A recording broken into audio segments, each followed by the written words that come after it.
सुन रहे हैं आपने भोजपुरी नंबर 1 की प्रस्तुति।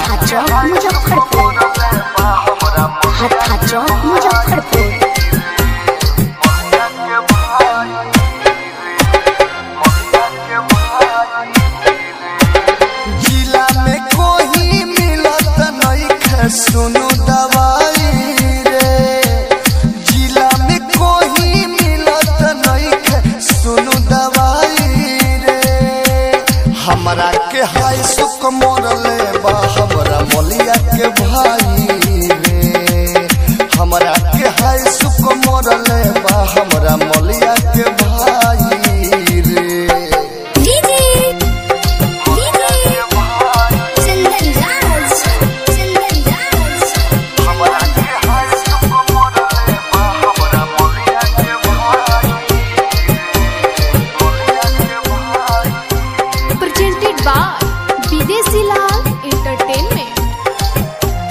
आप सुन रहे हैं आपने भोजपुरी नंबर 1 की प्रस्तुति।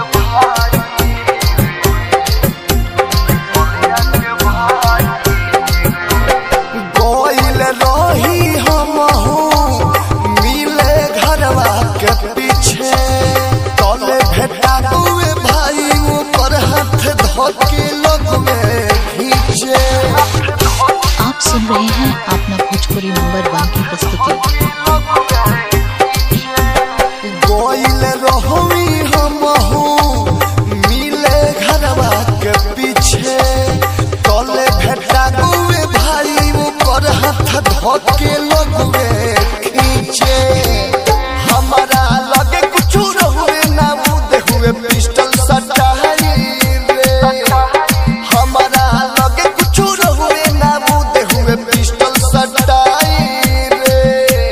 हमरा के हाय सुख मोरले बा हमरा मोलिया के भाई रे, हमरा के हाय सुख मोरले बा हमरा मोलिया के भाई रे। Presented by विदेशी लाल एंटरटेनमेंट।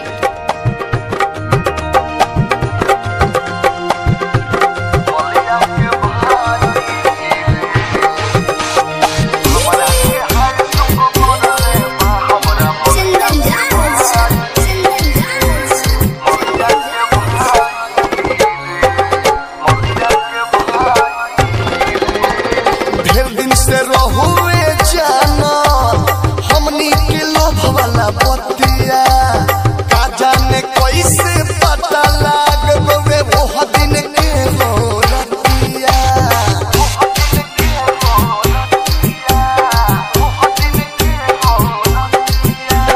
ढेर दिन से रहुए जाना हमनी के लोभ वाला बतिया, का जाने कैसे पता लाग गवे वो दिन के हो रतिया। राजू सिंह और यादव विदेशी ले हुवन बचाई रे, राजू सिंह और दुर्गेश पे दौड़ती ले हुवन बचाई रे।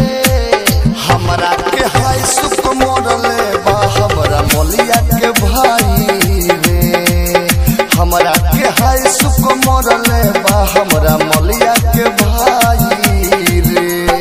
जिला में कोई मिलत नइखे सुनु दवाई रे, जिला में कोई मिलत नइखे सुनु दवाई रे। हमरा के हाय सुख मोरले बा हमरा मोलिया के भाई रे, हमरा के हाय सुख मोरले बा हमरा मोलिया के भाई। आप सुन रहे हैं आपने भोजपुरी नंबर 1 की प्रस्तुति।